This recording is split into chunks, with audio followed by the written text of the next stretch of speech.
The migratory bird called Narendra Modi ji is in Bengal today again. Just for the record, since 2021, Prime Minister Modi has not even come to Bengal for any reason whatsoever.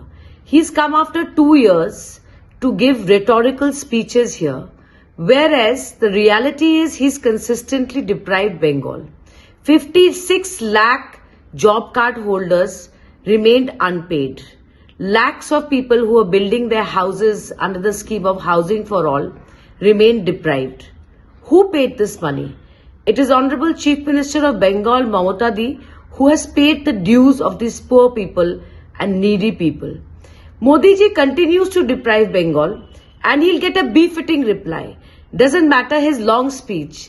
This is nothing but a Saturday picnic for him and nothing more. This is a seasonal bird coming to fish for votes and nothing more.